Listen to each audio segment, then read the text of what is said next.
Look at the screen in front of me right now and tell me if your eyes are reading the same number that mine are. $76.45 per ounce. That is where spot silver printed yesterday, the 8th of April 2026, after rallying almost 5% inside a single trading session on the back of a ceasefire announcement that almost nobody on financial television has bothered to connect to the silver tape. 48 hours before that print, the same metal was trading at $72.26.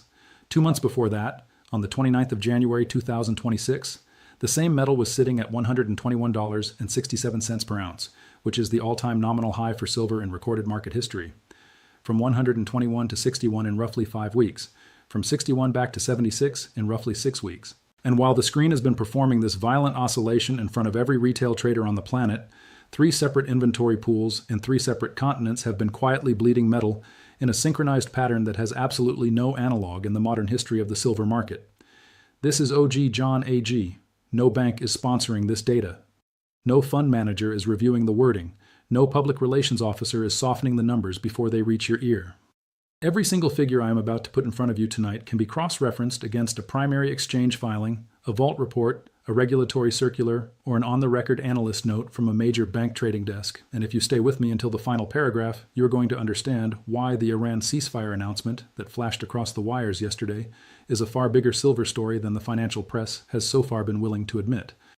Subscribe before you scroll, because the next hour of this analysis is going to walk you through 6 independent stress fractures in the global silver delivery system that are all deepening at the same time.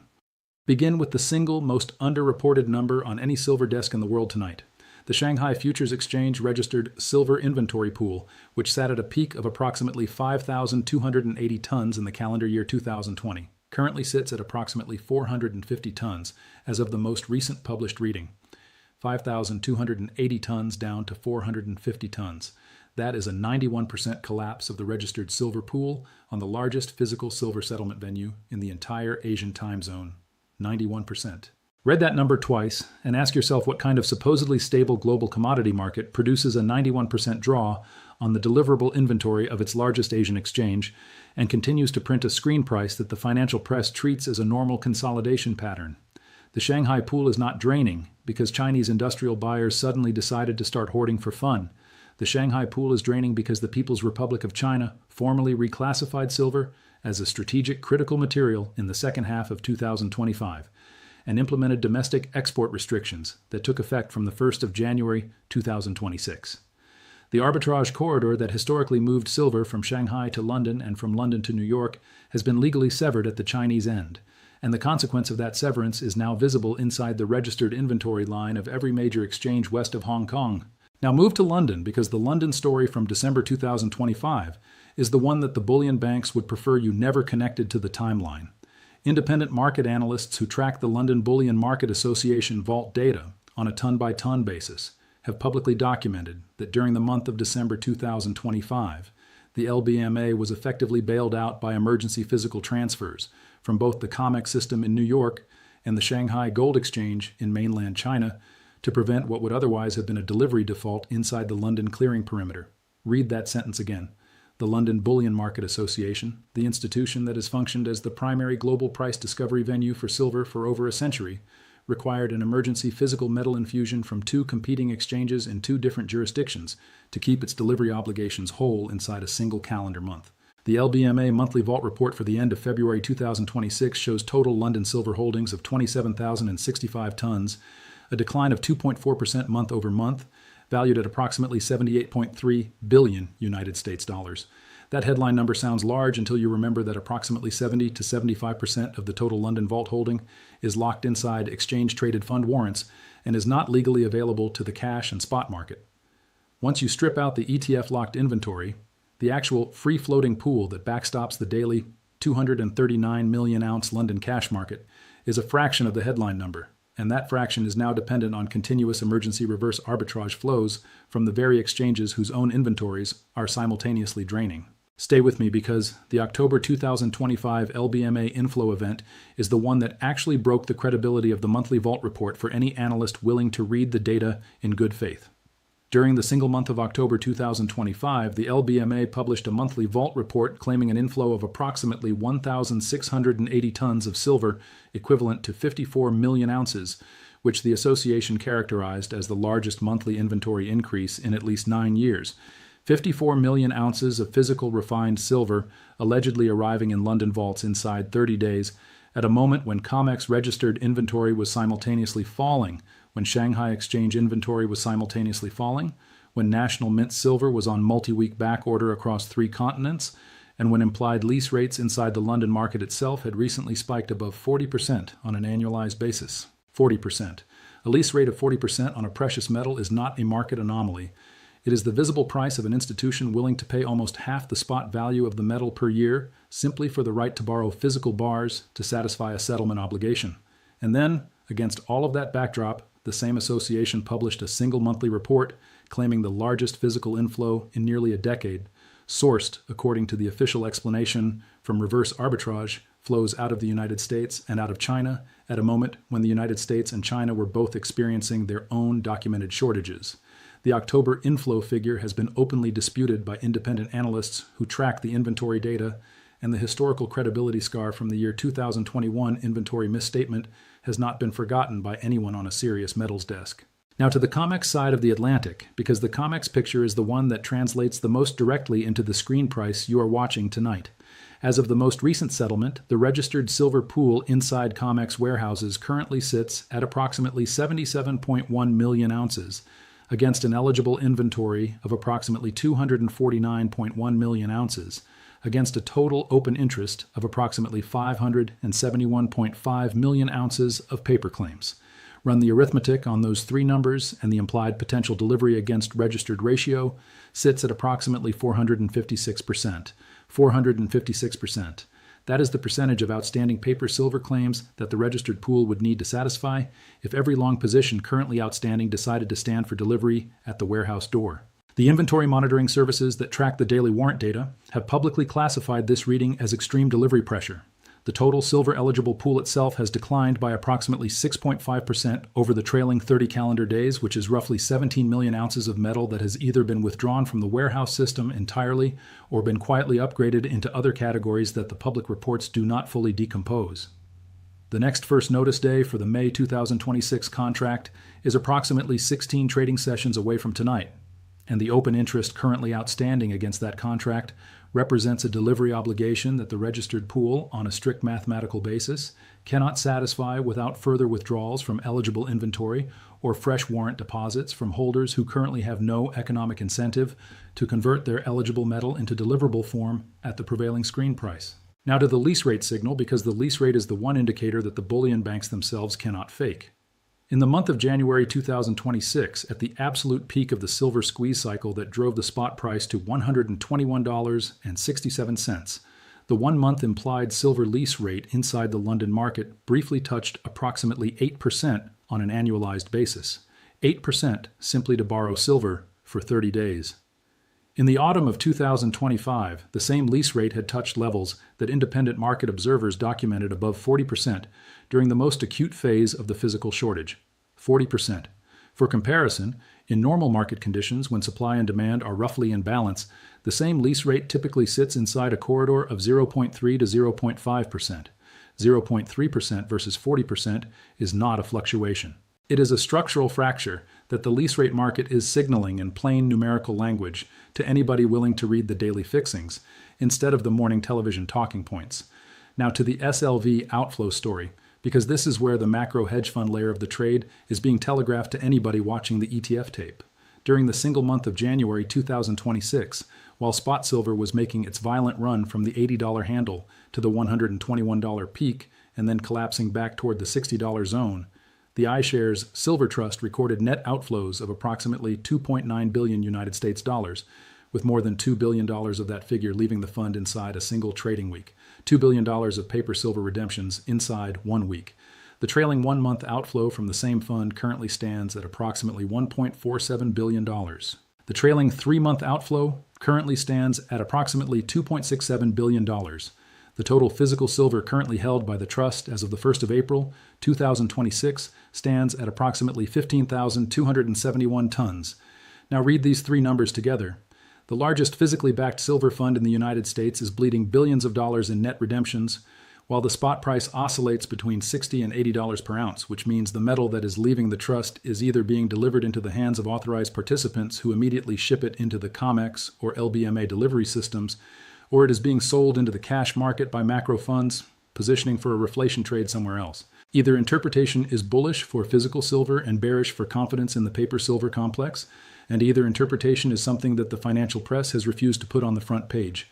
Stay with me, because the catalyst that nobody wants to put in print is the political layer of the January crash. On the day that spot silver collapsed 31% inside a single trading session, falling from approximately $120 to approximately $85 between the opening and the closing print of the 30th of January 2026, the United States President had publicly nominated Kevin Warsh as the next chairman of the Federal Reserve. Kevin Warsh is one of the most hawkish monetary policy voices inside the senior policy community, with a documented record of opposing aggressive easing cycles. The market interpretation of the nomination was instant and brutal. Every speculative long position in the silver futures complex that had been built on the assumption of continuous monetary easing was repriced inside one trading session. The CME Group raised silver futures margin requirements in lockstep with the volatility expansion. The leveraged long book was forced into liquidation at any price the market would accept.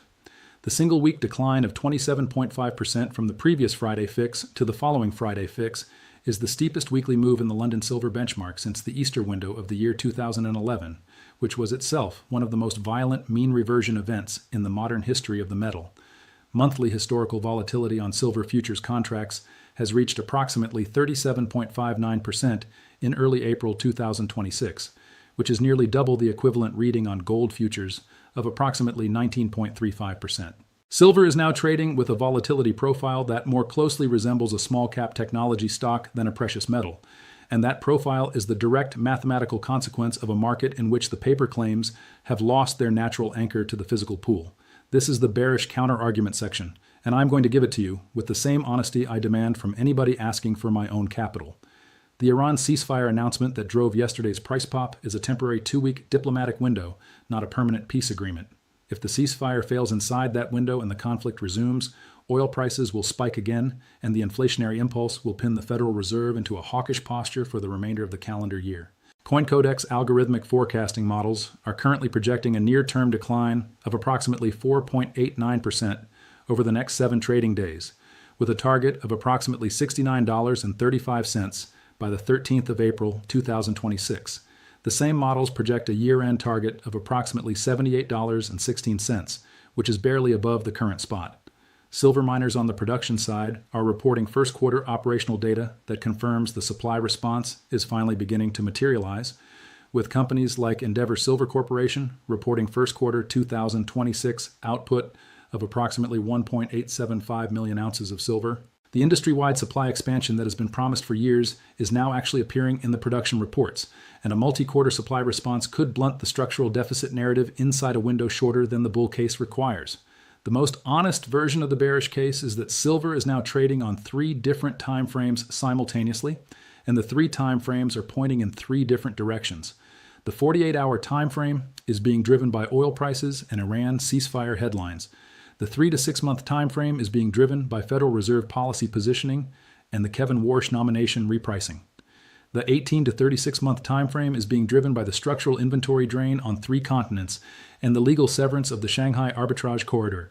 A trader who is positioned for the wrong time frame at the wrong moment will be carried out of the market in either direction. My honest answer to that risk is that a structural fracture of the magnitude visible in the Shanghai inventory pool, combined with a documented emergency bailout of the LBMA in December 2025, combined with a paper-to-physical ratio above 450% on the COMEX, combined with a 40% autumn lease rate spike, and a Daniel Ghali on-the-record statement that the London free float is mathematically running out of runway, is not the kind of structural setup that resolves through a quiet sideways drift back to the $50 handle.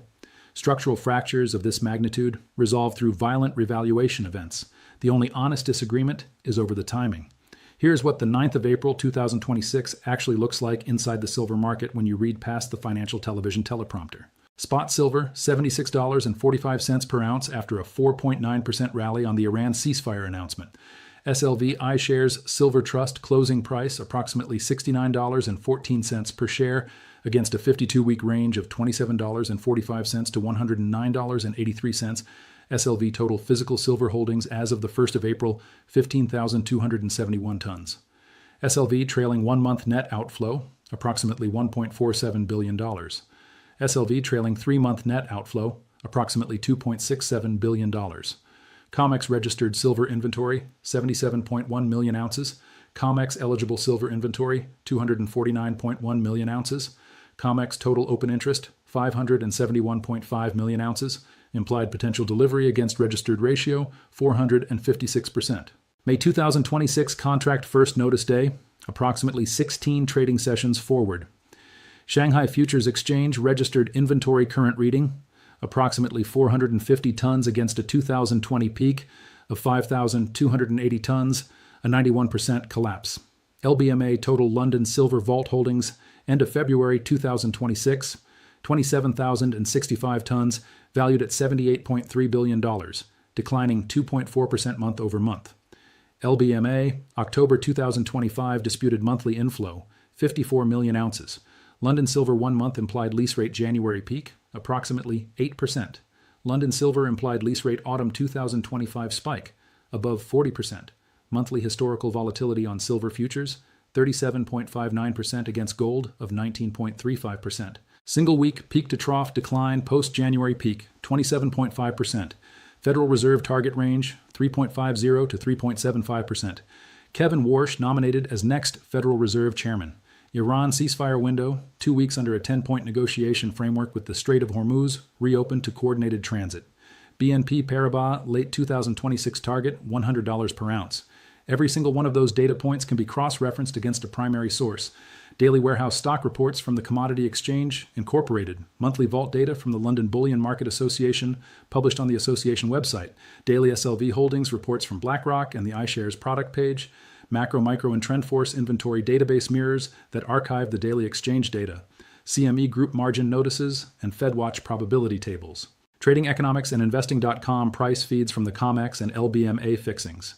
TD Securities commodity strategy notes archived in the trade press.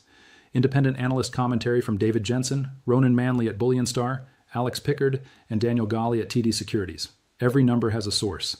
Every source has an archive. None of this requires a conspiracy theory to be true. It only requires that you read the filings instead of the headlines. And when you read the filings, the only honest conclusion is that the silver market is sitting on top of a synchronized inventory drain across 3 continents. An openly disputed monthly inflow report from the most important price discovery venue in the West, a documented emergency bailout of that same venue inside the last calendar quarter, a lease rate history that no normal market produces, and an ETF outflow profile that is telegraphing exactly where the macro funds are positioning for the next move. 5 independent stress fractures, all deepening simultaneously, while the screen price is being painted across a $40 trading range that the financial press is calling consolidation. If you watch this all the way to this sentence, you are inside the small fraction of silver investors who actually do the work. You did not skim. You did not let the Iran ceasefire headline lull you into thinking that yesterday's 4% rally was the entire story. You weighed the bearish near-term technical case against the structural multi-continent inventory data, and you noticed that the people running the warehouses and the people running the paper claims are now looking at 2 completely incompatible reality maps. The gap between those 2 maps is the entire trade. Hit the like button if this content gave you something the financial news cycle did not. Share this video with one person you know who is still getting their silver analysis from the same desks who were caught flat-footed by the Shanghai inventory collapse and the December LBMA bailout. Subscribe to this channel and turn on the bell, because the next 48 hours are going to bring the next Iran negotiation update, the next COMEX warehouse stock print, and the next LBMA weekly trade volume release, and I will be back here on this desk to walk through every single one of those releases line by line before any mainstream outlet figures out what they actually mean for the metal. And drop OG John AG 2.0 in the comments below, not because the algorithm cares about that phrase, but because every time a new viewer sees those 4 words repeated, they understand instantly that this community is built on filings and not on noise. The screen price is the lagging indicator. The warrant pool, the lease rate, and the vault report are the leading ones. Watch all 3. Trust the second set. Invest with logic, never with noise. OG out.